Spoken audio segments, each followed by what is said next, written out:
सोचिए जिस समय प्रेग्नेंट बहू को सबसे ज्यादा प्यार और केयर की जरूरत थी, उसी समय उसकी सास और ननद ने उसे घर की नौकरानी बना दिया। लेकिन उन्हें क्या पता था कि जिस दिन उनका बेटा अचानक घर वापस आएगा, उसी दिन उनकी सारी सच्चाई उसके सामने आ जाएगी। उसने जो फैसला किया उसे देखकर पूरी फैमिली के होश उड़ गए। आखिर ऐसा क्या किया उसने जिसके बाद उसकी अपनी माँ और बहन को घर छोड़ने की नौबत आ गई। ड्रामे की स्टार्टिंग में वैनिंग प्रेगनेंसी की हालत में घर का पोछा लगाते हुए गिर जाती है। शाओ कहती है कि क्या भाभी, तुमसे फर्श तक भी ठीक से साफ नहीं होता। उसकी सास कहती है कि अब जल्दी से बाथरूम में जाकर मेरे 2 सिल्क के कपड़े भी धो दो, मुझे अभी पहनने हैं। फिर वो दोनों आराम से खाना खाने लगती हैं कि तभी उसका बेटा अचानक घर वापस आ जाता है। उसकी मॉम कहती है कि तुम अचानक वापस कैसे आ गए, तुमने तो कहा था कि आज घर पर खाना नहीं खाओगे। जैन बताता है कि जिस कस्टमर से मिलने जाना था उसका अचानक कोई काम निकल आया, इसलिए नहीं जा पाया। सोचा कि वेंडिंग से भी मिलता जाऊं, आखिर उसकी डिलीवरी का भी टाइम आ गया है। वैसे वो है कहाँ? उसकी मॉम कहती है कि वो तो प्रेगनेंसी की वजह से काफी थक जाती है, अभी सो रही होगी। मैंने खाना बना लिया है, बस उसे उठाकर बुलाने ही जा रही थी। तब जैंग वेन्नी को बुलाने जाने लगता है, लेकिन उसकी छोटी बहन बीच में बोल पड़ती है कि मैं मम्मी के साथ भाभी को बुला लेती हूँ। तुम इतनी दूर से गाड़ी चला कर आए हो, पहले आराम से खाना खा लो। रूम में पहुंचते ही उसकी मॉम वेन्नी को समझाती है कि ध्यान रखना क्या बोलना है और क्या नहीं बोलना। मेरा बेटा बाहर बहुत मेहनत करता है, उसे परेशान करने की कोई जरूरत नहीं। फिर वो दोनों वेन्नी को सहारा देकर बाहर लाती हैं। मॉम दिखावे का प्यार जताते हुए बोलती है कि धीरे चलो, कहीं तुम गिर मत जाना। तभी जैंग वेन्नी से प्यार से पूछता है कि तुम्हारी डिलीवरी का टाइम आ गया है, कोई परेशानी तो नहीं होती ना। वेन्नी पहले तो कहती है कि मैं ठीक नहीं हूँ, लेकिन उसकी सास तुरंत बीच में बोल पड़ती है कि मैं पूरे टाइम इसका ख्याल रखती हूँ और हर रोज खाना बनाकर देती हूँ, तुम बिल्कुल इसकी चिंता मत करो। जैन अपनी मॉम की बात सुनकर सेटिस्फाई हो जाता है और कहता है कि वेन्नी का तो ध्यान रखने के लिए आपका बहुत बहुत शुक्रिया, ये 50,000 रख लो, वेन्नी को जो भी पसंद हो वो खरीद देना, बच्चे के लिए भी जो चाहिए वो ले लेना। मॉम पैसे देकर खुश हो जाती है और भरोसा दिलाती है कि तुम बाहर काम पर ध्यान दो, मैं और शाह वेन्निंग का अच्छे से ख्याल रखेंगे। तभी जैन के फोन पर कॉल आ जाता है। वो वेन्निंग से कहता है कि मुझे कंपनी जाना पड़ेगा, तुम यहाँ आराम करना। उसकी मॉम उसे भरोसा दिलाती है कि तुम बिल्कुल भी चिंता मत करो, वेन्निंग की देखभाल करने के लिए मैं यहाँ हूँ। लेकिन वेन्निंग को उसका जाना बिल्कुल पसंद नहीं आता। जैसे ही जैन घर से निकल जाता है, घर का माहौल पूरा चेंज हो जाता है। शाह गुस्से में वेन्निंग को धमकी देते हुए कहती है कि अभी जो कुछ भी हुआ वो सिर्फ मेरे भाई के सामने सिर्फ एक्टिंग थी, अगर तुमने मेरे भाई से हमारे खिलाफ कुछ भी कहा तो अच्छा नहीं होगा। फिर मॉम और बेटी मिलकर वेन्निंग को परेशान करने लगते हैं। तभी जैन घर पर अपना वॉलेट लेने आ जाता है और अपनी बहन और मॉम की बातें सुनने लगता है। उसकी मॉम वेन्निंग से कहती है कि इस घर में सिर्फ मेरी ही चलती है, मेरे हिसाब से रहोगी वही तुम्हारे लिए अच्छा होगा। तब शाह अपनी मॉम से कहती है कि पहले खाना खा लेते हैं, फिर भाई के दिए हुए पैसों से मॉल चलकर शॉपिंग करेंगे, इसे तो यहीं रहने दो, कुछ सोचती रहे कि घर में इसकी जगह क्या है। इसके बाद मॉम वेन्निंग के हाथ से खाना छीनकर उसे सड़े हुए टमाटर खाने को बोलती है। वेन्निंग कहती है कि टमाटर तो खराब हो चुके हैं, मैंने नहीं खा सकती। उसकी सास बोलती है कि खराब कहाँ हुए, थोड़े से पुराने हैं तो क्या हुआ, प्रेगनेंसी है इसका मतलब ये नहीं कि तुम हर चीज में नखरे करो। वेनिंग समझाने की कोशिश करती है कि मेरी डिलीवरी बहुत ही पास है, ऐसी चीजें खाने से मेरी तबीयत खराब हो सकती है। उसके साथ गुस्से में बोलती है कि मैंने भी बच्चे पैदा किए हैं, उस समय क्या मैं काम करना बंद कर देती थी, तुम्हें भी इतना ड्रामा करने की जरूरत नहीं, अगर तुमने खाना नहीं खाया तो अगले 3 दिन तक तुम्हें कुछ भी नहीं मिलेगा। शाओ भी वेन्नी को याद दिलाती है कि तुम इस घर में शादी करके आई हो, यहाँ हमारी फैमिली के रूल चलेंगे, तुम्हें वही करना होगा जो हम कहेंगे।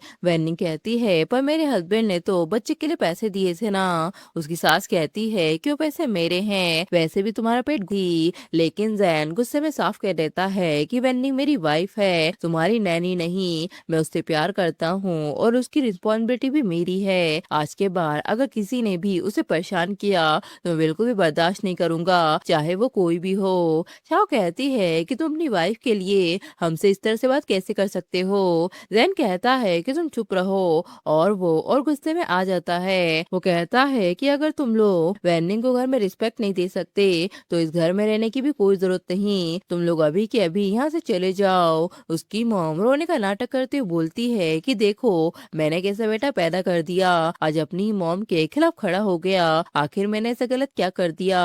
जैन कहता है कि वैनी मेरी लाइफ पार्टनर है, मैं अपनी पूरी जिंदगी उसके साथ बिताना चाहता हूँ और इस घर में असली हक सिर्फ उसी का है, तुम्हें यहाँ रहने की जरूरत नहीं। उसकी मॉम कहती है कि हमें घर से मत निकालो, आखिर हम कहाँ जाएंगे। जैन कहता है कि तुम्हें अपना छोटा बेटा बहुत पसंद है ना, अपनी प्यारी बेटी को लेकर उसी घर चली जाओ, वैनिंग की देखभाल के लिए मैं किसी अच्छी नैनी का इंतजाम कर दूंगा। तभी उसकी मॉम सिर पकड़कर लड़खड़ाने लगती है कि मुझे चक्कर आ रहे हैं, कहीं मुझे कुछ हो तो नहीं गया। शाओ कहती है कि देखो तुमने मॉम के साथ क्या कर दिया, अगर उन्हें कुछ हो गया तो। वैनिंग भी अपने हस्बैंड को समझाती है कि उन्हें जाने मत दो, मुझे भरोसा है कि आगे से ये लोग मेरे साथ ऐसा नहीं करेंगे। तब उसकी मॉम तुरंत बात बदल देती है और कहती है कि हाँ हम वैनिंग के साथ बिल्कुल अच्छा व्यवहार करेंगे, दोबारा ऐसा कुछ नहीं होगा। जन वैनिंग की बात मानते हुए कहता है कि ठीक है, वैनिंग ने तुम्हारे लिए कहा है इसलिए इस बार तुम्हें घर से नहीं निकालूंगा,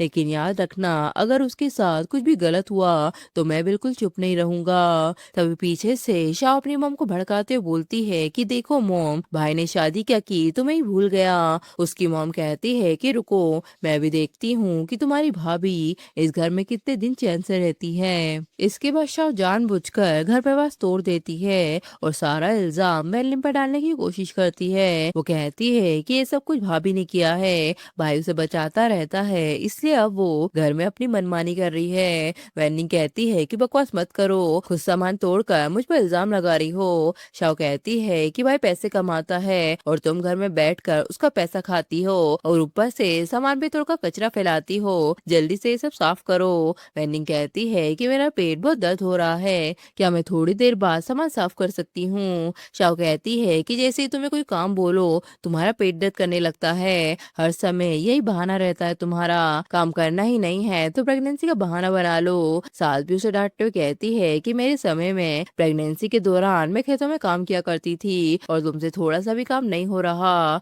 शाओ भी तारा मारते हुए कहती है कि अगर प्रेगनेंसी के कारण तुमसे कोई काम नहीं होता तो फिर इतना बड़ा पेट लेकर घूमने की क्या जरूरत थी, ये वास मेरे बॉयफ्रेंड ने मुझे गिफ्ट किया था और तुम्हारी वजह से ये टूट गया, अब इसे ठीक करने के लिए मुझे नया वास खरीद कर ला कर दो। तब उसकी मॉम कहती है कि आज अगर तुम ये वास खरीद कर नहीं लाई तो तुमको खाना भी नहीं मिलेगा। तब वैनिंग के पास कोई ऑप्शन नहीं होता और वो वास खरीदने जा रही होती है कि तभी उसका हस्बैंड वापस आ जाता है और गुस्से में फ्लावर का बकेट नीचे फेंक देता है। फिर वो अपनी मॉम से कहता है कि आपने मुझसे वादा किया था कि आप वैनिंग का अच्छे से ध्यान रखेंगी, अभी कुछ ही दिन हुए हैं और अब फिर से वही सब शुरू हो गया, अगर मैं अपना सामान लेने वापस नहीं आता तो मुझे पता भी नहीं चलता कि वैनिंग को यहाँ कितना कुछ सहना पड़ रहा है। उसकी बहन कहती है कि भाभी भी बच्चा पैदा करने वाली हैं, इसलिए मैं चाहती हूँ कि वो थोड़ा काम करती रहे, इससे डिलीवरी के टाइम उन्हें आसानी होगी। उसकी मॉम कहती है कि हाँ इसे इतना भी आराम मत दो, घर का थोड़ा काम करना तो इसकी जिम्मेदारी है, जब मैं इस घर में बहू बनकर आई थी तो तुम्हारी दादी ने मेरे साथ भी यही किया था। जैन कहता है कि आपके साथ कभी कुछ गलत हुआ था इसलिए आप उसके साथ भी वही करना चाहती हैं, जमाना बदल चुका है, वैनिंग की डिलीवरी कभी भी हो सकती है, इस समय उसे काम करवाने की नहीं बल्कि केयर और सपोर्ट की जरूरत है, आप उसे बहू समझकर ऐसे डांट रही है जैसे वो इस घर की कोई नौकरानी हो। तब उसकी मॉम कहती है कि तुम कुछ ज्यादा ही उसके साथ ले रहे हो, प्रेग्नेंट होना कोई इतनी बड़ी भी बात है क्या, ऊपर से ये हर बात में नाटक करती रहती है। ये बातें सुनकर जैन का गुस्सा और बढ़ जाता है, वो अपनी मॉम और बहन को घर से बाहर निकाल देता है। उसकी मॉम कहती है कि अरे हम कहाँ जाएंगे। जैन कहता है कि आप हमेशा अपने छोटे बेटे को मुझसे ज्यादा पसंद करती थी ना, अब आप उन्हीं के घर चली जाइए। इसके बाद जैन की भाभी और उसका भाई उससे कहता है कि तुमने मॉम को घर से क्यों निकाला। जैन कहता है कि मॉम को सब पता है, उन्हीं से पूछ लो। मॉम रोते हुए कहती है कि मुझे कुछ नहीं पता, शादी होते ही तुमने अपनी मॉम को भुला दिया, तुम कितने निकम्मे बेटे हो। जैन कहता है कि हाँ तुम्हारा छोटा बेटा तो बहुत ही अच्छा है ना, तो तुम उसी के घर पर रह लो। उसकी भाभी कहती है कि मॉम हमें हमेशा आपके घर में रहती थी, आप उन्हें हमारे घर में क्यों भेज रहे हो? क्या अब आप मॉम का खर्चा नहीं उठाना चाहते?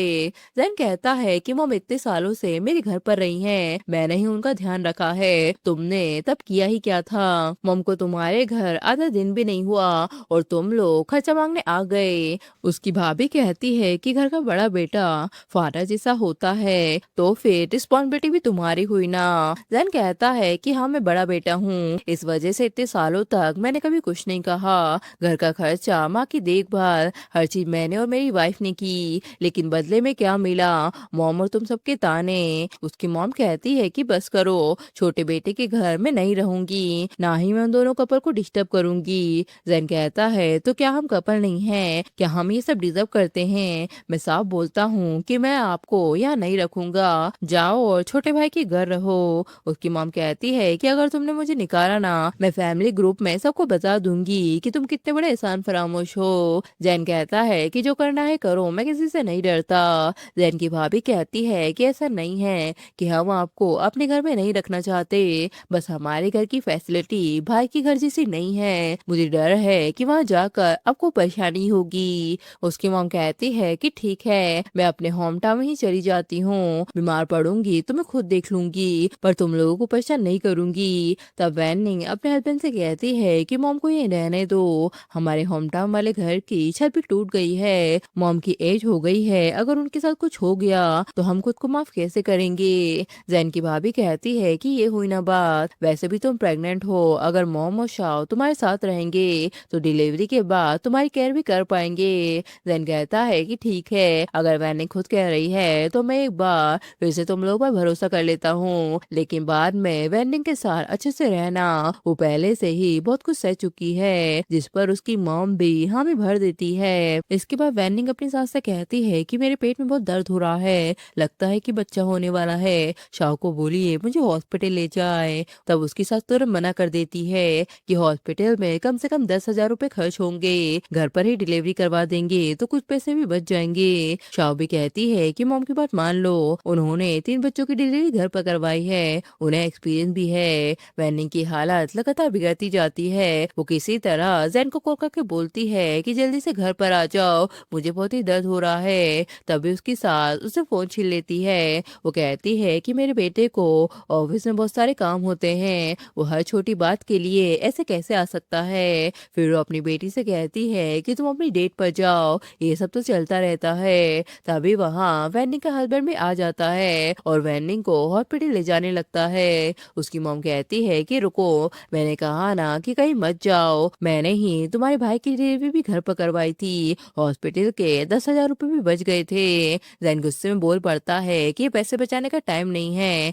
ये 2 लोगों की जिंदगी का सवाल है, आप अभी भी खर्चे के बारे में सोच रही हैं, आज के समय में कौन ऐसे घर पर डिलीवरी करवाता है। उसकी मॉम कहती है कि तुम मुझसे इस तरह से बात कैसे कर सकते हो, मैं तो तुम्हारा पैसा बचाना चाहती थी। जैन कहता है कि मैं किसी आउटसाइडर के लिए आपसे नहीं लड़ रहा, वैनिंग मेरे बच्चे की माँ बनने वाली है, उसकी जान को रिस्क में डालकर पैसे बचाने का कोई मतलब नहीं। तब शाओ बोलती है कि मॉम ने हम तीनों बच्चों की डिलीवरी घर पर करवाई थी, तब तो कोई प्रॉब्लम नहीं हुई। जैन कहता है कि तुम चुप रहो, मेरे पास अभी बहस करने का टाइम नहीं है, और वो वैनिंग को हॉस्पिटल ले जाता है। इसके बाद वैनिंग की डिलीवरी भी हो जाती है, लेकिन घर पर लौटने के बाद भी उसकी मुश्किलें खत्म नहीं होती। उसके साथ उसके लिए प्रॉपर खाना बनाने की जगह सिर्फ हल्का सा दलिया बनाकर रख देती है। वैनिंग कहती है कि सिर्फ इतना खाने से मुझे स्ट्रेंथ नहीं मिलेगी, मैं बच्चे को ब्रेस्ट फीड भी करवा रही हूँ। उसकी माँ बहाना बनाते हुए कहती है कि अरे मैं तो भूल ही गई थी, अगली बार मैं तुम्हारे लिए मीट बना दूंगी।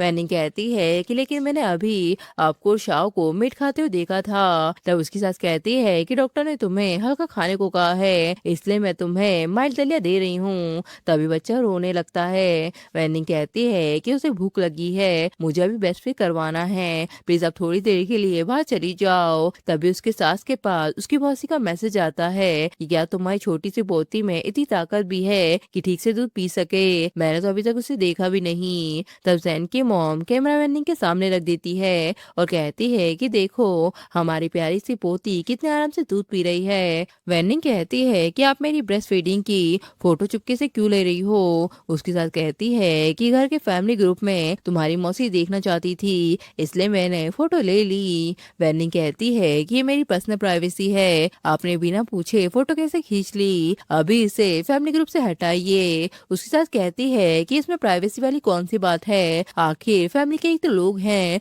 उन्हें पता भी चल गया कि तुम बच्चे को दूध पिला रही हो तो क्या हो जाएगा। वैनी कहती है कि प्लीज आप मेरे रूम से बाहर जाइए और आगे से मेरी परमिशन के बिना इस रूम में मत आना।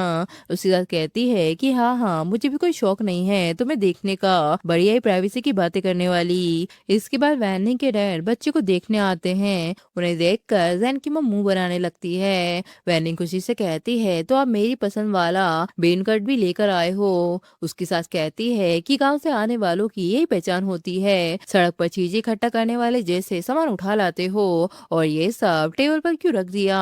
वैनी कहती है कि आप मेरे डैड से ऐसे बातें क्यों कर रही हो। तभी वहाँ जैन भी आ जाता है। उसकी मॉम कहती है कि देखो तो अपने इस कंजूस ससुर को, पूरे घर को घबड़ खाना बना दिया है, अभी मैं ये सब बाहर फेंक देती हूँ। जैन कहता है कि डैडी इतनी दूर से खासतौर पर मिलने के लिए आए हैं, आप उनसे ऐसी बातें क्यों कर रही हो। और वो डैड से कहता है कि अगर आपने पहले ही बता दिया होता तो मैं आपको लेने आ जाता, अंदर आइए मैं आपको बच्चे से मिलवाता हूँ। उसकी मम कहती है कि इसे घर के अंदर लाने की क्या जरूरत है, क्या इसने हाथ भी धोए हैं, प्रॉपर साफ भी किया है, अगर ऐसे ही बच्चे को गोद में ले लिया और अगर बच्चे को कुछ हो गया तो इलाज में कितना पैसा लगेगा।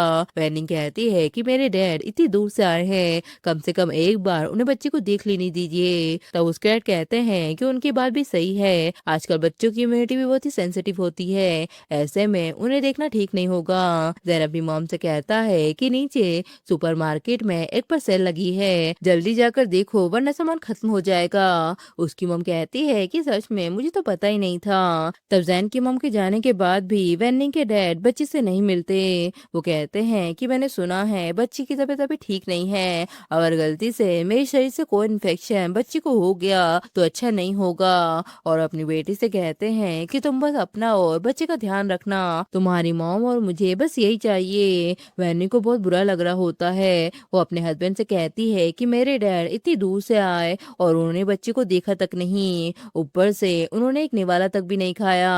जैन कहता है कि तुम रुको मैं उनसे बात करके आता हूँ। तभी उसकी मॉम आकर उन्हें भगाने लगती है। वो कहती है कि जल्दी से 2 नंबर की बस पकड़ लो वरना छूट जाएगी। फिर वो अपने बेटे को खींचकर घर में ले आती हैं। जैन कहता है कि आपको जरा से भी शर्म नहीं, डैडी इतनी दूर से सिर्फ बच्चे को देखने आए थे। उसकी मॉम कहती है कि एक रेड आने वाला तक तो नहीं दिया और कहते हैं कि बच्चे को देखने आए हैं, ऐसे कौन मिलने आता है। जैन कहता है कि अगर यहाँ रहना है तो रहो, नहीं तो दूसरे बेटे के घर चली जाओ, हमें तुम्हारी कोई जरूरत नहीं। तब उसकी मॉम सामान फेंकने लगती है और कहती है कि तुम मुझ पर इन चीजों की वजह से चिल्ला रहे हो ना, क्या हम ये सब अफोर्ड नहीं कर सकते। तभी जैन को उन सामानों में से एक लेटर मिल जाता है। लेटर में लिखा होता है कि मेरी बेटी, मेरे लिए तुम हमेशा सबसे खास रहोगी, मैं शायद तुम्हें वो सब नहीं दे पाया जो मैं चाहता था, ले जा रहा है तो बस अपने डैड को याद करना, मैं तुम्हें लेने जरूर आऊंगा। मुझे तुमसे बड़ी दौलत या जिंदगी नहीं चाहिए,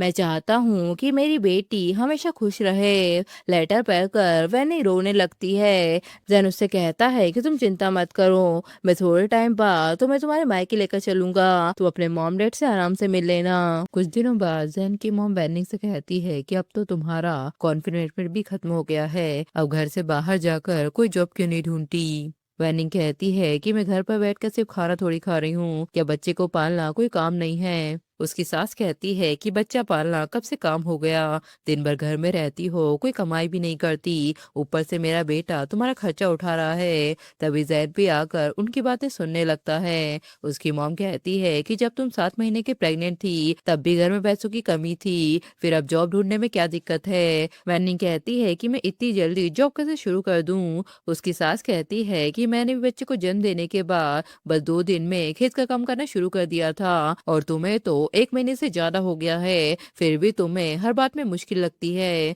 वैनी कहती है कि प्रेगनेंसी के टाइम से लेकर अभी तक मैं रोज कितना कुछ सहती आई हूँ, ठीक से खा नहीं पाए, ठीक से सो नहीं पाए और अब भी आप मेरे साथ ऐसा कर रही हैं। जैन कहता है कि अच्छा मैं सब कुछ समझ गया, लेकिन इस बार मैं मॉम की बात मानूंगा, तुम हमेशा घर में बच्चे के साथ नहीं बैठ सकती, बाहर जाओ और कोई काम ढूंढो। फिर वो अपनी मॉम को बच्चा देकर कहता है पर अब से इसे आपको ही संभालना होगा, मैं अभी वैनिंग को जॉब पर भेज देता हूँ। उसकी वाइफ कहती है कि तुम अपनी मॉम का ही साइड क्यों ले रहे हो। जैन कहता है कि तुम मेरी मॉम को नहीं जानती, पर तुमने कुछ दिन पहले ही कहा था कि तुम्हें अपनी बहन की याद आ रही है। तुम कुछ दिन अपने मायके चली जाओ और उनके साथ टाइम स्पेंड भी हो जाएगा, और यहाँ मैं मॉम को संभाल लूंगा और उन्हें ये रियलाइज भी करवा दूंगा कि इस घर को चलाने में तुम्हारा कितना सपोर्ट है। इसके बाद उसकी मॉम बच्चे को संभाल कर थक जाती है। वो कहती है कि वैनिंग कहाँ जा रही है। जैन बोलता है कि वो जॉब ढूंढने जा रही है। उसकी मॉम कहती है लेकिन ये बच्चा कौन संभालेगा, मैं तो अब इतनी बूढ़ी हो गई हूँ,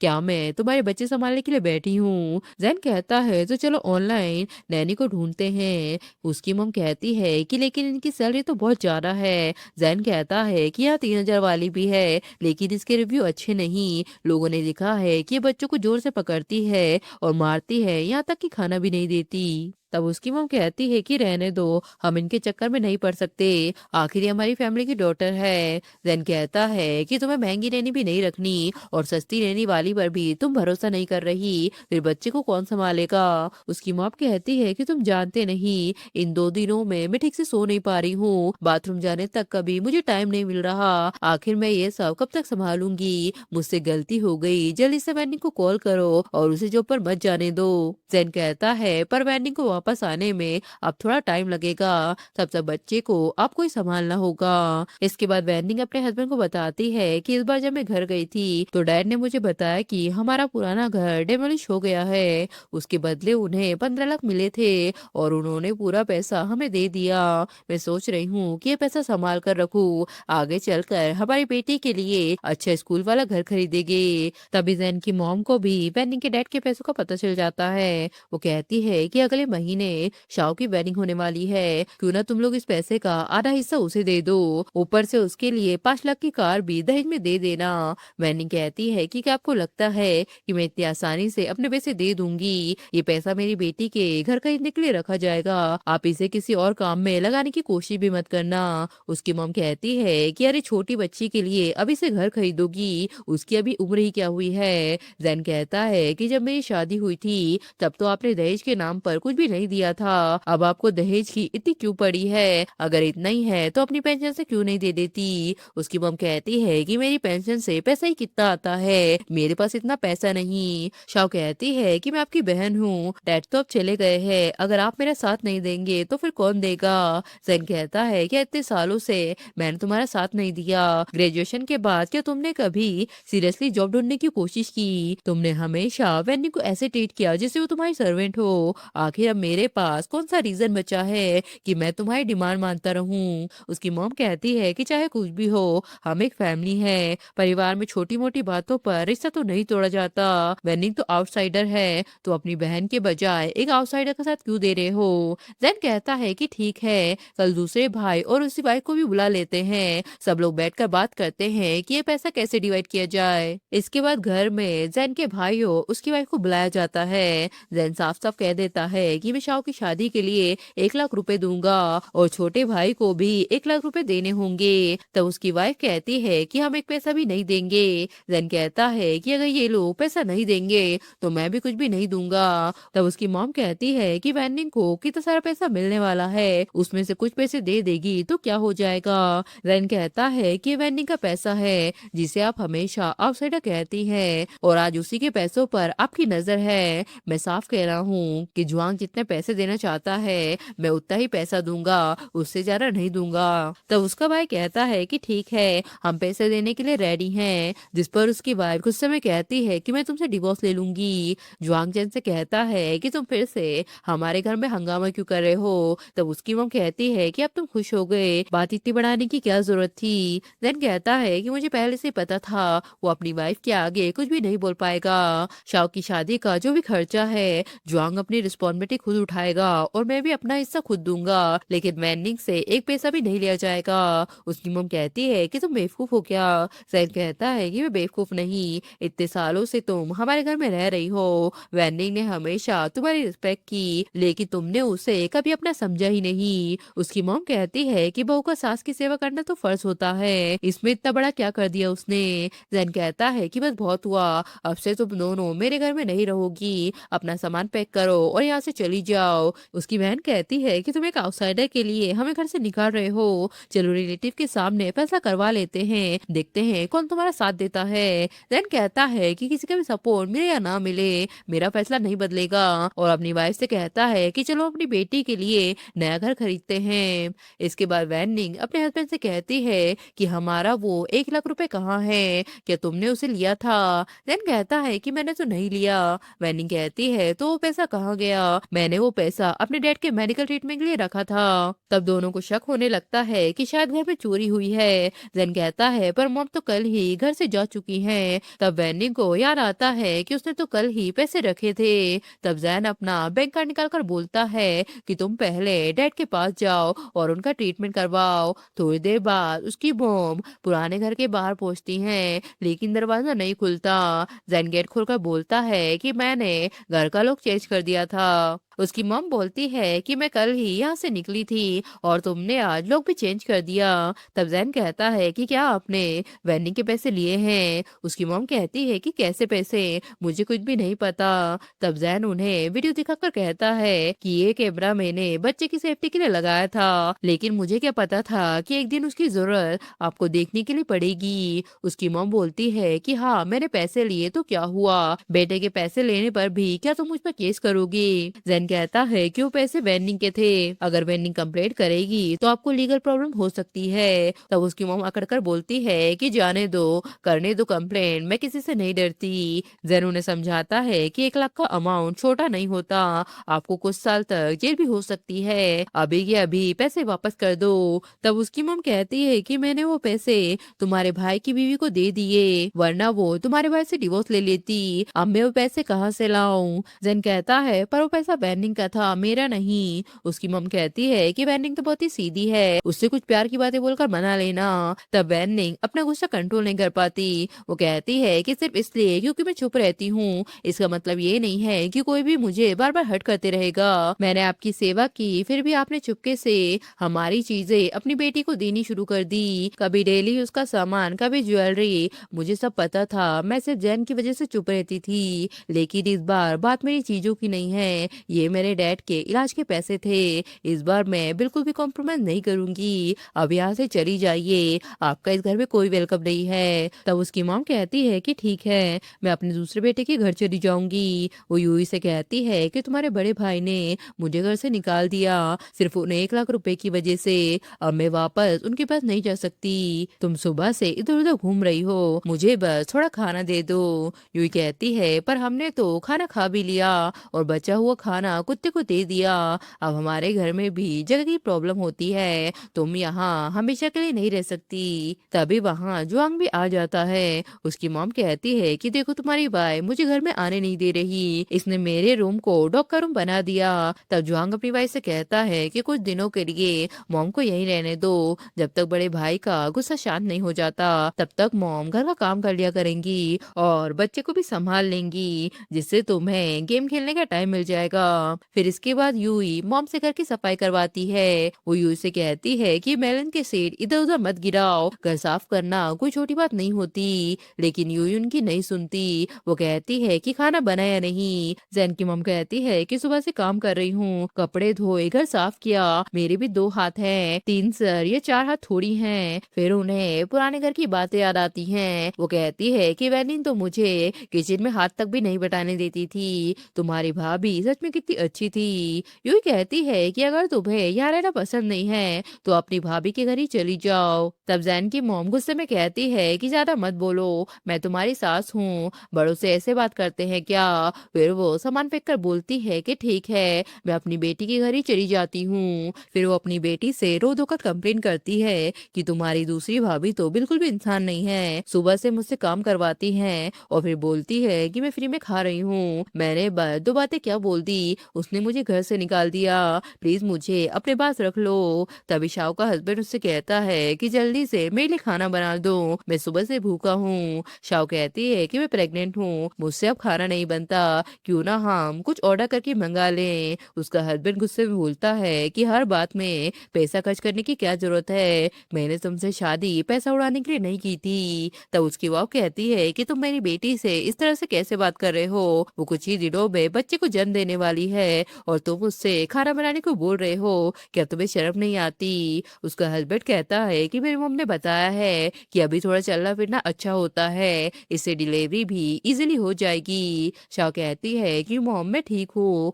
आप पहले घर चली जाओ, यहाँ रहना वैसे भी कन्वीनियंट नहीं है। तभी यूई का उसकी मॉम के पास कॉल आता है। वो कहती है कि जल्दी से घर आ जाओ बच्चे को संभालने के लिए, मैं कुछ दिनों के लिए अपनी सिस्टर के साथ बाहर जा रही हूँ। तब उसकी मॉम अपनी हालत देखकर दुखी होती हैं कि पता नहीं मेरी जिंदगी ऐसी कैसे हो गई। इसके बाद जैन और उसकी वाइफ शाओ से मिलने के लिए उसके घर आते हैं, जहाँ उसका हस्बैंड उसे मार रहा होता है। बेटी कहती है कि तुम दिन दहाड़े अपनी वाइफ को क्यों मार रहे हो, वो तो तुम्हारे बच्चे की माँ बनने वाली है। उसका हस्बैंड कहता है तो क्या हुआ, अगर प्रेग्नेंट है तो इसका पेट देखकर तो लगता है कि लड़की होगी। जैन कहता है कि बस करो, मेरे सामने मेरी बहन पर हाथ उठाओगे। शाओ कहती है कि आज मुझे एक और सच्चाई पता चली है, घर के पेपर्स में मेरा नाम तक नहीं है, जबकि डाउन पेमेंट का सबसे ज्यादा हिस्सा मैंने ही दिया था। मेरी शादी में जो पैसे मिले थे उनमें से भी आधे से ज्यादा पैसे मैंने इस घर में लगा दिए। मैं इससे बात करने गई थी और ये मुझे ही मारने लगा। उसका हस्बैंड कहता है कि शादी के बाद तुम हमारे घर का हिस्सा हो, इसलिए तुम्हारे पैसे भी हमारी फैमिली के हुए, उन पैसों से घर ले लिया तो क्या बुरा किया।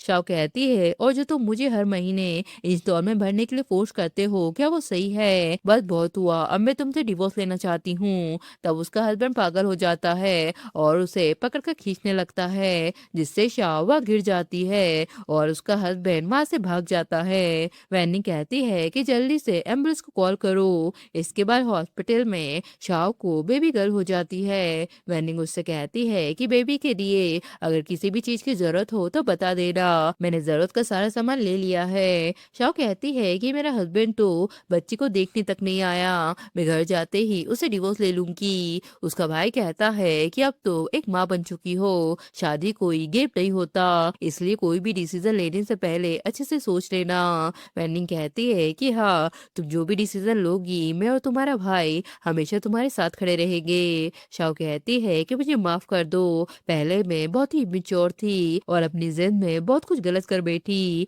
अब समझ आया कि मेरे साथ जो हुआ वो मेरी ही गलतियों का रिजल्ट था, प्लीज मुझे माफ कर दीजिए। वेंडिंग कहती है कि हम सब एक फैमिली हैं, फैमिली में रहकर एक दूसरे को समझना और माफ करना भी जरूरी होता है, इसलिए पुरानी बातों को भूल जाओ, बच्चे का खर्चा भी हम टाइम पर दे दिया करेंगे। जैन की मॉम भी कहती है कि जो कुछ भी हुआ था उसके लिए मुझे भी माफ कर दो, मुझे समझ आ गया है कि कौन मेरे लिए अच्छा था, क्या मैं तुम्हारे साथ फिर से रह सकती हूँ। जैन कहता है कि कुछ घाव कभी नहीं भरते, लेकिन चिंता मत कीजिए, हम आपके खर्चे के पैसे भी भेजते रहेंगे। ऐसा बोलकर वो बाहर निकल आते हैं। वैनिंग उससे कहती है कि अगर तुम चाहो तो मॉम को दोबारा घर में रखने से मुझे कोई प्रॉब्लम नहीं होगी। जैन कहता है कि मैं जानता हूँ तुम दिल की बहुत ही अच्छी हो, लेकिन जिस इंसान के साथ मुझे पूरी जिंदगी रहना है उसके साथ मैं ये सब दोबारा नहीं होने दूंगा। हर बार एडजस्ट करना वीकनेस नहीं होती, लेकिन किसी को तुम्हारी अच्छाई का फायदा भी नहीं उठाने दूंगा। और इसी के साथ ये ड्रामा भी यही खत्म हो जाता है।